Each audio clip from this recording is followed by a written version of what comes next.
I sit right here.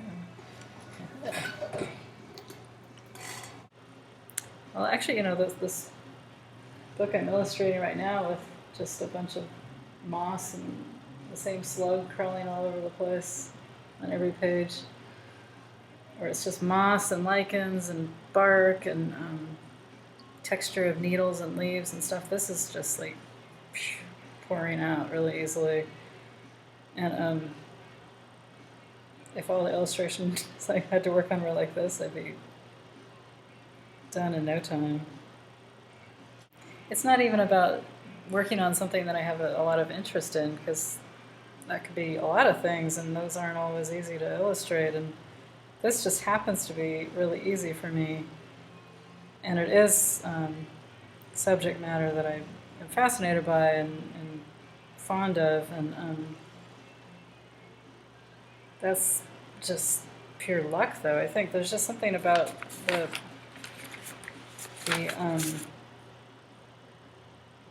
in this case, well, just the style I'm using in this particular project, and this technique, and I guess not having someone breathing down my neck is nice too, and just being given free rein. That's the free rein thing, really, is great as an artist when you're working on commission. But this particular job happens to be that way, and it's just really lovely and charming.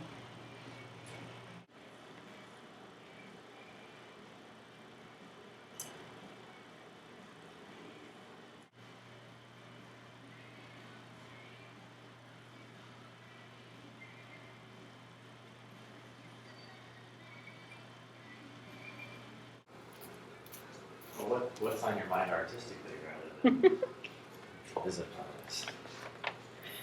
Artistically?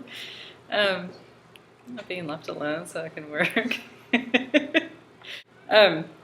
It's just, there's so much processing of thoughts and getting your ideas squared away. Each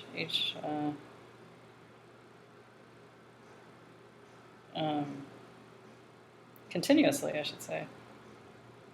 What part of the process do you start with? Well, when I'm working in this studio, I just walk in and start looking around and then grab a piece of thing and just start working on it. It's not like I come down here going, okay, today I'm going to do this and this and this. It's usually just everything needs to get done, so it doesn't matter which thing I work on. And I'll jump back and forth from thing to thing, and like, oh, I'm going to paint slugs for 10 minutes, and then it's not that I get bored with it, but I'll see something else that grabs my attention, and then I'll move to that, and then I'll go over there and sit and draw for a while. Well, I'm ruminating mostly on the art, but yeah. And I'm not thinking about much else, really. Just little things will sort of drizzle past my head sometimes, but mostly I'm just sort of figuring out if this is the right thing to draw here, or if this color is working, or how much do I need to darken that, or, you know, stuff of that nature. Because I am mostly a commissioned artist, you know, I do have to please my client, but I guess when it comes easiest is when the client is pleased by anything I do, so of course that's nice. Sometimes you're pleasing a whole, or trying to please an entire, you know, body of a business or a corporation or whatever, and then you get a whole lot more people involved, and there's more room for input, and which can be, of course, constructive, but also kind of, you know, it slogs you down. Frankly, I usually manage to end up making it work for me in the end. I mean, it's true that everything I am working on is enjoyable in one way or another, and I'm able to sort of just take the enjoyment as it is and end up with a good feeling about it in most cases. I don't even like to call it creation, actually.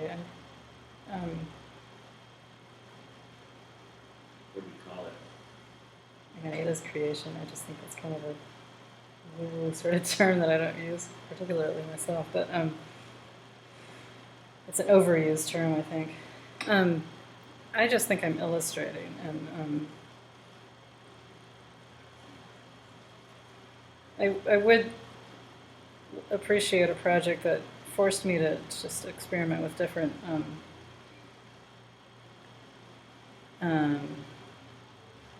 styles or techniques.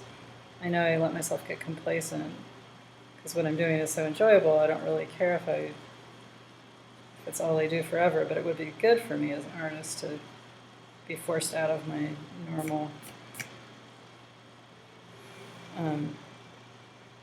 boundaries, no matter how fun they are. And even if there is a challenging client per se, that is good in a way. If they're asking me to try something more, that's a great thing. And whose feedback do you value most? I guess other artists, or certainly other artists who are working in a similar vein. I like to fantasize about being able to work on a project nonstop without any distractions, other jobs and stuff. I mean, maybe it would be great to actually get like big contracts where that was, I was paid really well to do that, and then take 3 months to do nothing, and then jump back into something else. That would be ideal, I guess. That's how the pros end up doing it, I suppose. But I was listening to an interview with John Grisham recently, and he said that's what he does. Like, he writes a winter and then takes the rest of the year and just does whatever the hell he wants, because of course he's paid an awful lot of money, but that would be the idea. Anytime you mix human beings together, there can be challenges, and sometimes there's just blocks up for whatever reason that stop you from getting into a project or prevent you from taking full enjoyment in it, and I don't know why, but maybe that's not true for everyone, but for me it is. Those are, I just have those. Those are, Oh, yeah. these are, we have squirrels. Thank you, Ricky. She fixed it up.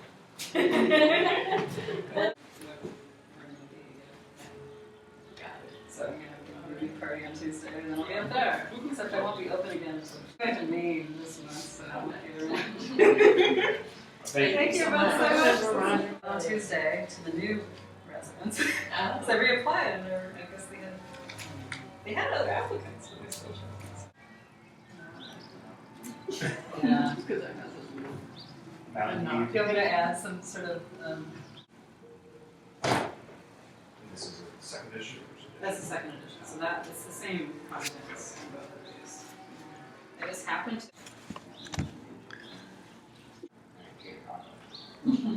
It's torn too, so it was the one in the window here. And it really turned pink almost. It almost works. What is it when people come in? What do they like to see the most? Well, they browse. They don't know what to expect, so they're just looking around. Have you seen any surprises in your own work? In my own work, huh? Looking it out. Well, it always is interesting to revisit stuff that you haven't looked at for a while and see if you still like it or not. Most of the stuff I like, okay. Are you surprised by anything you didn't expect? Something had changed over the years. Do you like embroidery more than painting, or? Yes, I prefer embroidery to acrylic painting, but I like watercolor as much as embroidery. It depends on what mood I'm in and what I feel like working on. You've gotten really good at just constructing pieces too. That's really the part that I love the most, actually. Or the combination of the two elements. Constructing stuff. versus, I don't know. It's a lot of fun. It's a challenge. And I like reusing old junk from around the house, that, repurposing stuff. I think that's really important, as well as rewarding and fun. I mean, illustrating is a very specific, you're making a scene come alive. And these little sort of incidental artworks are much more sort of lackadaisical, more easy, and there's no pressure on them. They're just, if they turn out nice, that's great. If not, it's no big deal.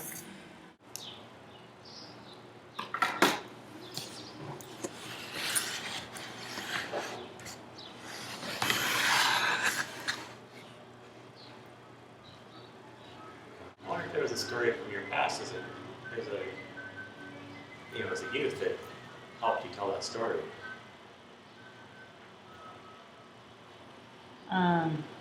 Not to my knowledge. I don't have any recollection of ever.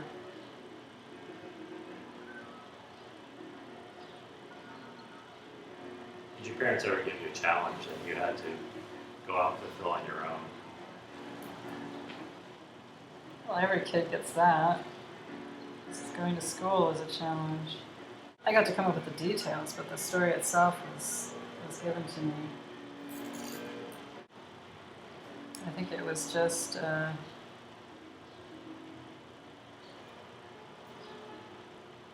it was inspired by a lot of stories I've read, but not something out of my own life.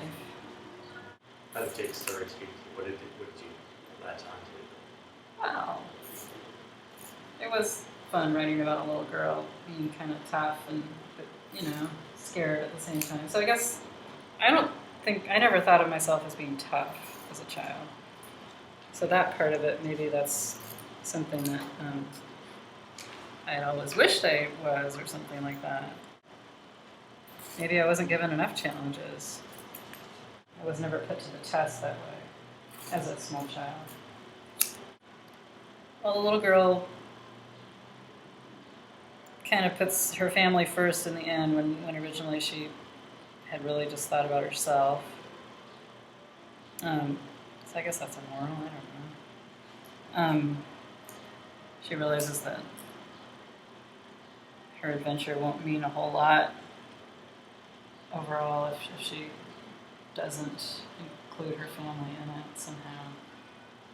Maybe in a more human sort of way. The guilt she would feel from enjoying something would be, would overwhelm the pleasure she took in it if she didn't include her family. Well, no, actually it comes earlier when she's all set to go work at her neighbor's house and make 25 cents to get a ticket to go to the circus, and then her mom finally says, look, do you think you'd really have a good time if you were there all by yourself, and would you really enjoy yourself if you knew your siblings were all sitting at home bored to death and lonely and not having fun? And then she realizes that she wouldn't enjoy it, and therefore if she goes with everyone. And she also proves that she's able to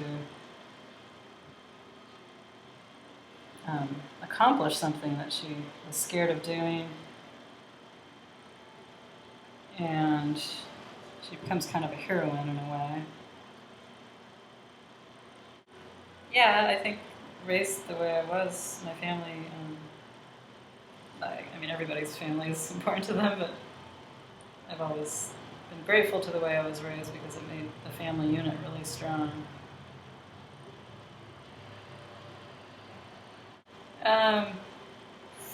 Probably not with my parents. It was never going to be a risk with that because they would have always had some wacky idea that came together. We weren't middle Americans by any means. I'm going to keep working on my books. Probably try to finish the Slug book primarily. That's my goal. I have till the end of August. It will be good to get another book done. I have a long way to go still. But it will be exciting. What's all this moss and lichen about? This is to illustrate, so I'll be putting this in water, especially the leaves. Really nice piece of usnea here. It's beautiful. You're just happier when you're outside. Yeah. It's nice being with you, too. I've got some huckleberry here. This is the red huckleberry leaves. And a bunch of different mosses. So I can reconstitute those with water. But the huckleberry I need to put in water tonight so it doesn't die. And I can illustrate the leaves more accurately. So you want to portray the world from the viewpoint of a slug. Well, it's looking at the slug, so it's not from the slug's viewpoint. You never see the slug if it was from the slug's viewpoint. You know, they get that wrong in movies all the time, where it's like, it's my dream, and you're always like watching yourself in the dream. That's not how dreams work. You are the viewer in a dream, right? It's our lucid dreams where you watch yourself. Do you have dreams like that? Because I sure don't. So anyway, that's always seems wrong to me. So anyway, this book is about a slug. It's not from the slug's perspective per se. It's following the slug on her journey. How would you have written it? Well, I tend to, when I want to write, I wouldn't think of writing to that level of, it's really young writing, you know, for little tiny kids. So a few words per page. I would end up never being able to rein myself in that much with like long soliloquies, like describing things. But this worked out really well. I think it's a good one, and I think it'll be interesting to little kids. There's alliteration, and you know, slug slithers, she scrambles, she slides, she traipses, she trumps, she trudges. I think that's cute, pretty cute. I'm just picturing a slug trudging along, you know, all tired, kind of panting. I guess that's how kids make associations. Yeah, I think it works.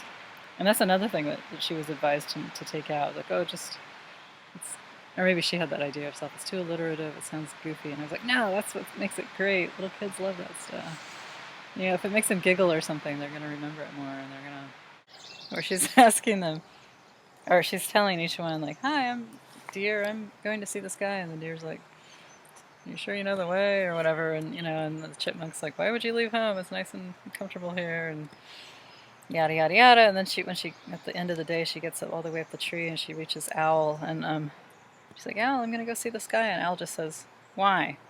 Which I think is awesome, because, you know, you would think that Owl would say, who? Yeah, it upsets your expectations. Exactly. Yeah. Maybe that's why you like that story. I do, and she was advised, like, oh, you should add more to that. Like, Owl should say, like, why are you doing that, Slug, or something. And I was like, no, why? Just why is perfect.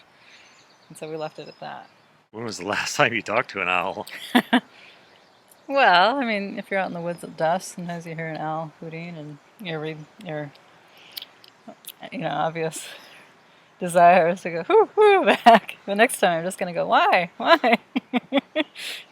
And see what they have to say. Yeah, I bet you'll be surprised. Yeah, you might get a weird answer. To get that little image in their head of a slug tromping along. And I'm not illustrating a slug tromping with a walking stick, it's just a slug moving, but you can I can see it in my head.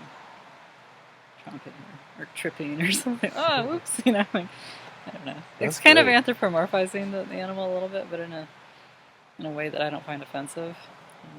I'm not putting clothes on her or anything. It's like opening up the view of the animal.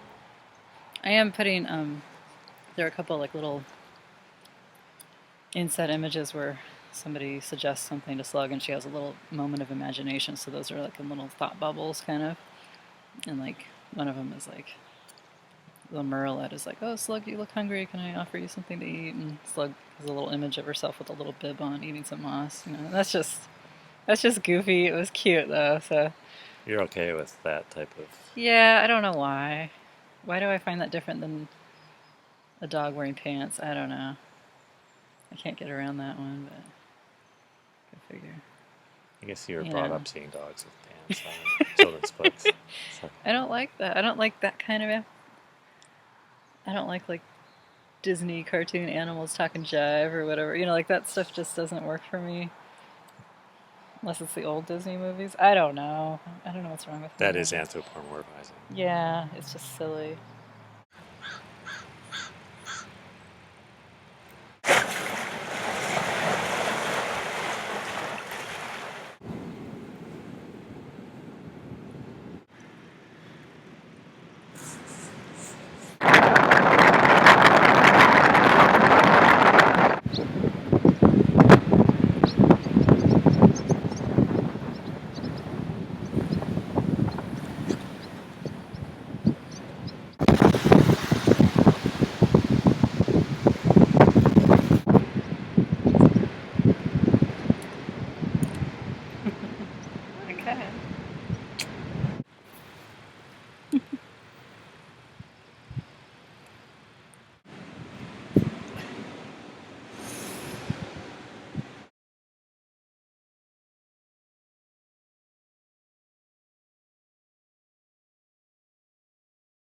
we've only spoken until yesterday. We've only met over the phone and via email, so it's pretty cool. But we're actually lucky because a lot of people who write and illustrate children's books don't actually meet at all. Mm-hmm. It's been really fun. We've just talked on the phone a bunch. I've scribbled things. I've mailed them to her. Seems I've to approve of scribbled everything. things.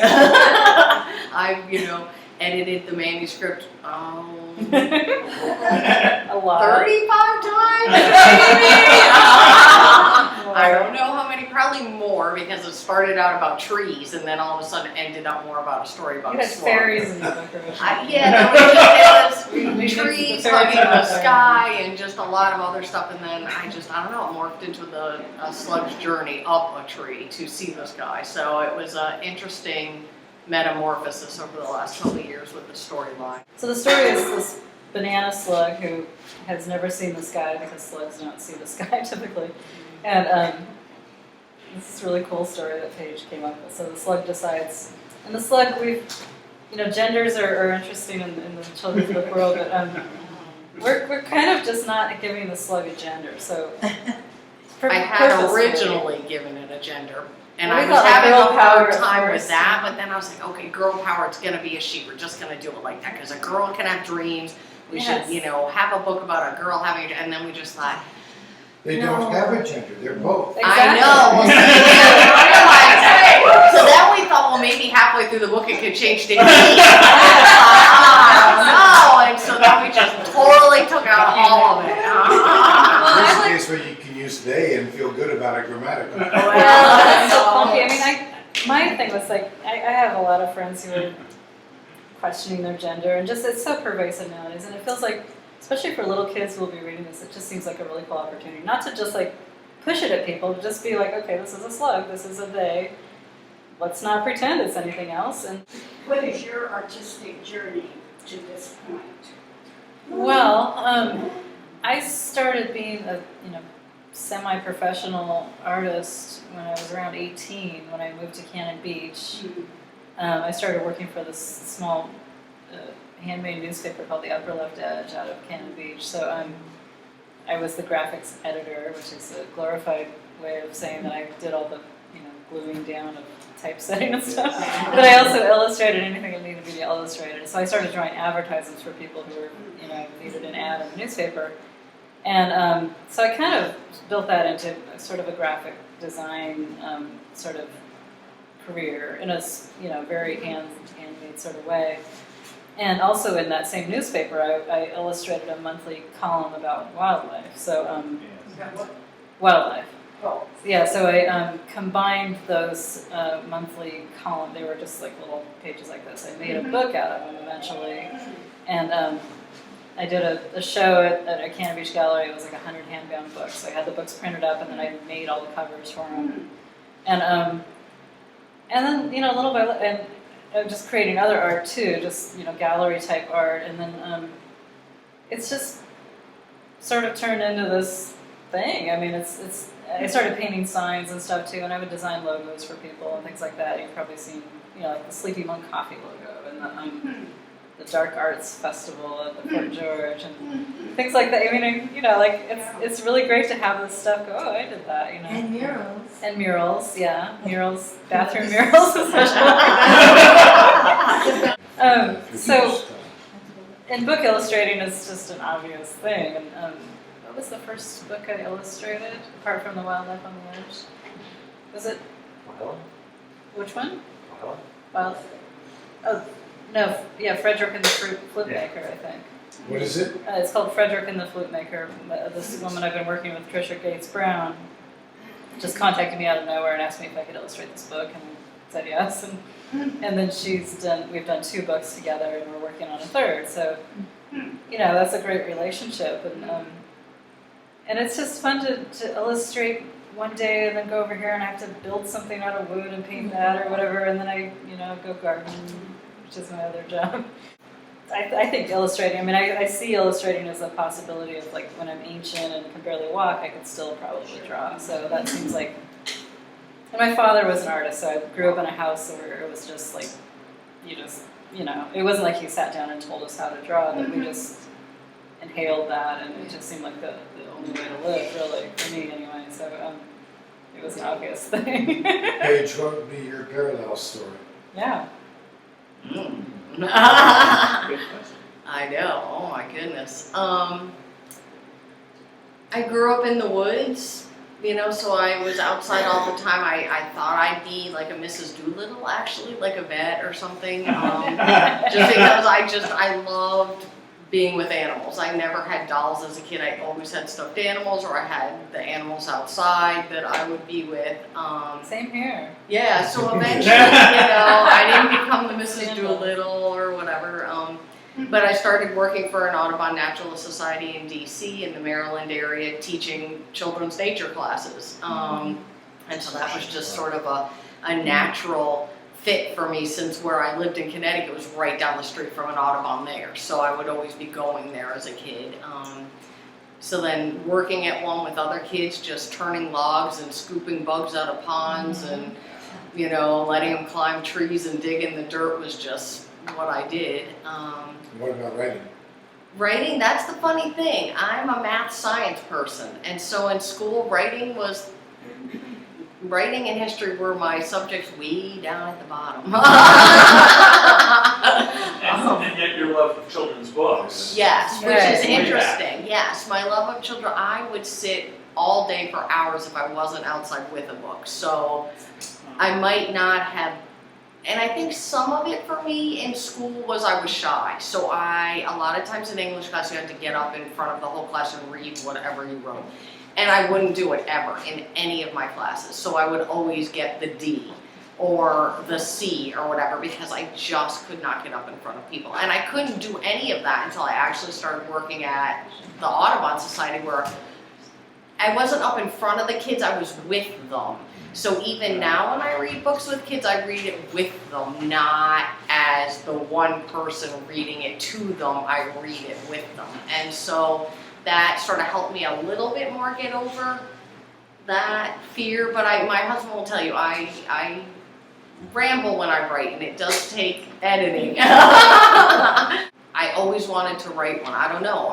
They meant so much to me as a kid growing up, to be able to read so many books and have them in my house and have my family love them, that when I became an adult and my friends started having kids, I get books for kids all the time. That's all they get is a book every year for birthdays or a Christmas gift. And so I guess I just felt like I don't know, I wanted a child to open up one of mine or something and just be in the woods or be in there or something. Talk to the animals, have a farm. I don't know. The woods is my farm. So That you was wanted wonderful, to. Paige. Thank Really. you, Paige. Nice job. Oh, no, thank you for coming out. I mean, you didn't have to.